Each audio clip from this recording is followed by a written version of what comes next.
You have a smartphone at home. Inside it, there's a battery. Inside that, there are capacitors and inductors, tiny components without which the phone wouldn't work. Most likely, those components were made by one company. The same company made the cassette tapes that sat on a shelf in your home or your parents' home. The same company made magnetic heads for hard drives in the first computers. The same company produced the material without which not a single Japanese radio worked during World War II. This company is called TDK, and most people think they know everything about it because they've seen the logo on a cassette.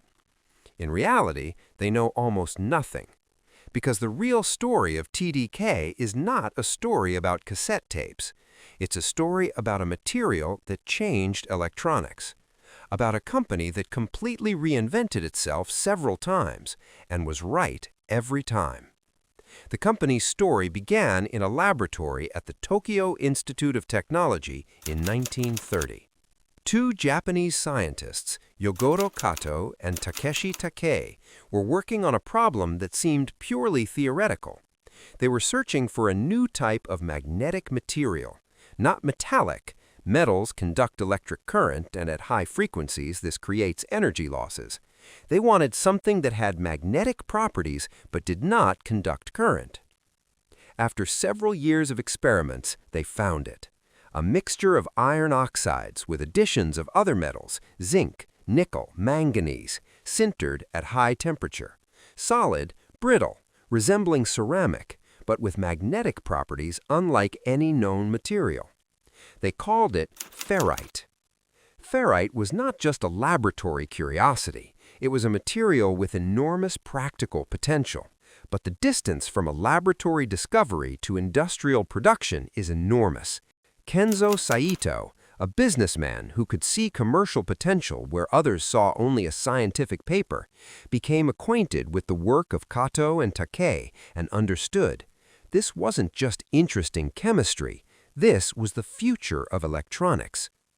On December 7, 1935, Saito founded Tokyo Denki Kagaku Kogyo, Tokyo Electric Chemical Industry.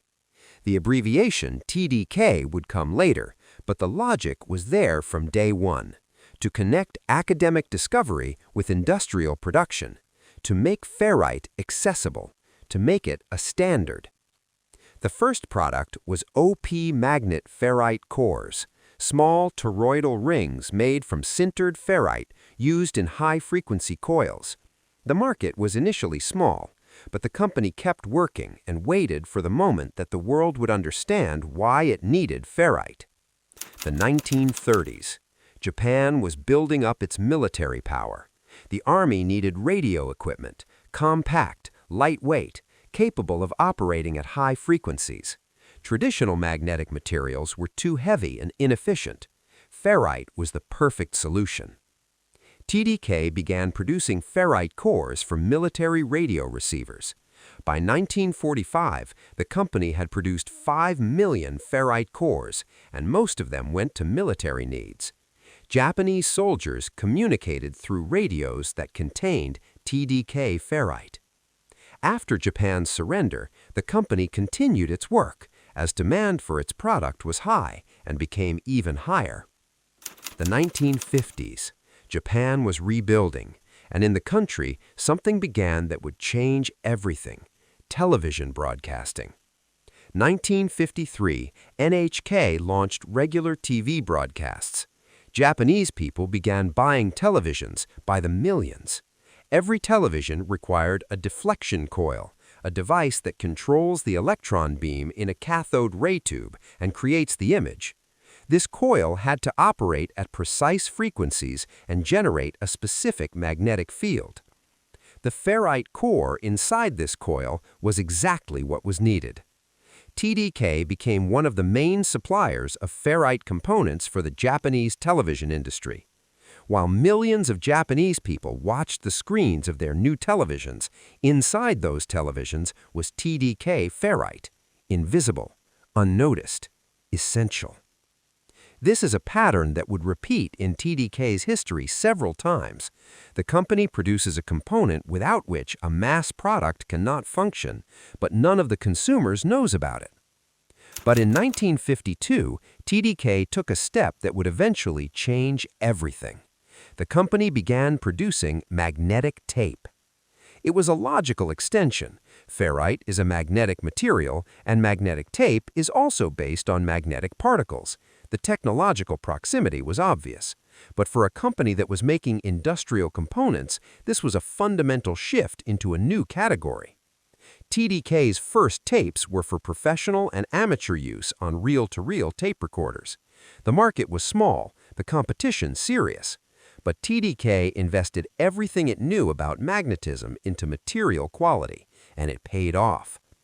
By 1966, the year when Philips begins mass distribution of the compact cassette in Japan, TDK is ready. The company releases the first Japanese cassette under its own brand. Not just a cassette, but a cassette with a claim to quality. And in 1968, something happens that changes the company's reputation forever. 1968, TDK releases the SD, Super Dynamic, the world's first high-quality audio cassette. Before SD, all cassettes were perceived as a compromise, convenient, but not high quality. For serious music, vinyl, or reel-to-reel, a cassette was for voice recording or listening in the car. SD changes that perception. A new magnetic coating formula with smaller and more uniform iron oxide particles delivers a wider frequency range and less noise. Audiophiles who had never considered the cassette a serious medium hear the SD and change their minds. It's not just a better cassette, it's proof that a cassette can be serious. SD is followed by SA, Super Avalon, a chromium dioxide type tape with a fundamentally different magnetic coating. Higher coercivity, meaning better high-frequency recording, a clearer top end, more air in the sound. SA becomes the standard for music lovers who want to record music from vinyl or FM radio with minimal loss. It is in these years, the late 60s and early 70s, that the image of TDK is formed, the one millions will later remember. A company that makes serious cassettes, a company trusted by those who understand sound. The 70s. Cassette culture explodes. Sony's Walkman is released in 1979 and changes the very concept of listening to music. Now it's with you everywhere. On the bus, on a run, in a lecture. Millions of people start recording mixtapes for themselves, for friends, for travel. And everyone who wants their mix to sound good knows you need the right cassette.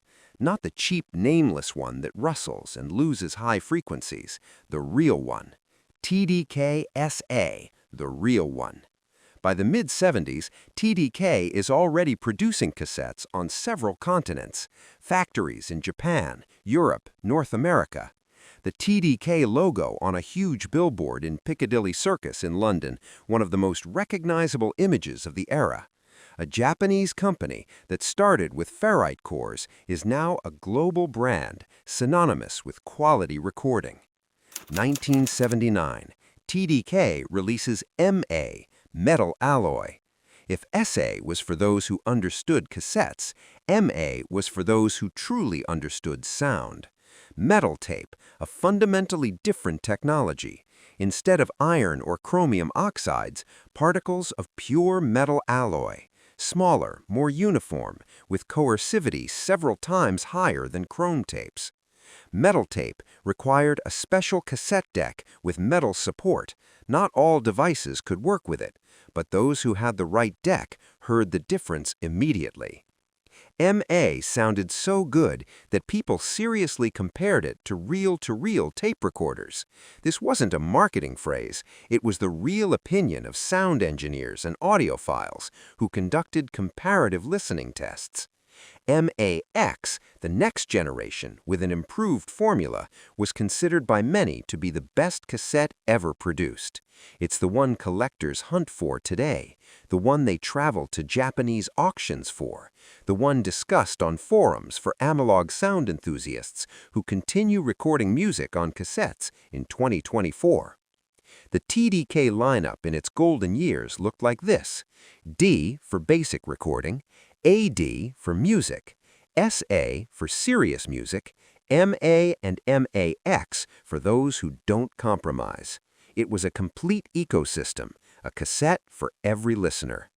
But audio is only half the story of the 70s and 80s, because at the same time that TDK was conquering the audio cassette market, another device was entering American and European living rooms, the home video recorder. Late 70s, the format war, Sony's Betamax versus JVC's VHS. Two incompatible systems, two camps of manufacturers, millions of consumers who must choose and are afraid of making the wrong decision. TDK produced cassettes for both formats. This wasn't a neutral position, it was a smart one. A company that had already spent 15 years mastering magnetic tape for audio applied that knowledge to video. A video signal requires a fundamentally different recording density, several times higher than audio, a different coding formula, different requirements for layer uniformity, different tolerances for roughness. TDK managed it. The HS series, High Standard, became TDK's main video cassette. T120, T160, standard formats for 6 and 8 hours of recording. They sat on shelves next to Sony and Maxell in every electronics store. Millions of families recorded movies from TV, children's parties, sports matches on them. This was the peak of TDK as a consumer brand.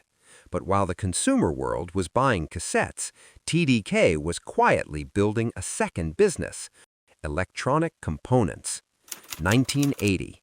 TDK develops multi-layer chip component technology, capacitors and inductors in which several layers of material are sintered together into a miniature corpus, tiny, less than a millimeter, but precise and reliable. These components are needed for personal computers, which in the early 80s begin to take over the world. Every computer, hundreds of such components. At the same time, magnetic heads. In 1986, TDK acquires SAE Magnetics, a manufacturer of hard disk drive heads in Hong Kong. This is a strategic move. Hard drives are becoming the main storage medium of the computer era. The magnetic head reads and writes data. TDK wants to be there. By the mid-80s, the company is living in two parallel worlds: the consumer world of cassettes that everyone knows, and the industrial world of components that only professionals know. The 90s. And the first truly alarming signal. CD conquers the market.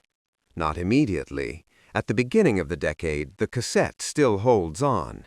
But with each passing year, CD players get cheaper. CDs become more accessible. The youth who in the 80s recorded mixes on SA now buy discs in stores. TDK reacts correctly, or what seems correct. The company begins producing CDR discs for recording, then DVD-R, then flash memory, each time following the market, adapting to a new format. But this is already a defensive strategy.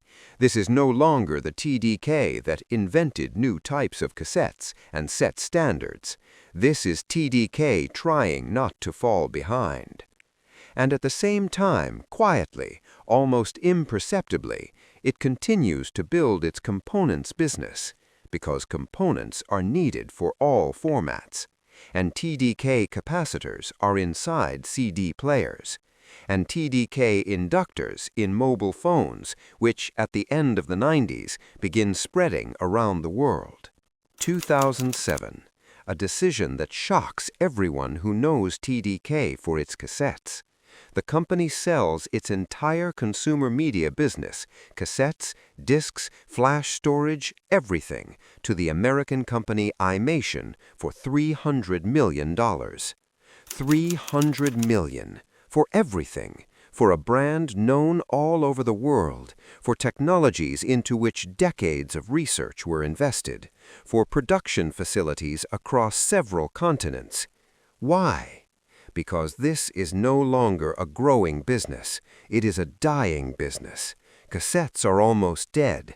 Discs are dying. Flash storage is becoming so cheap that margins are approaching zero.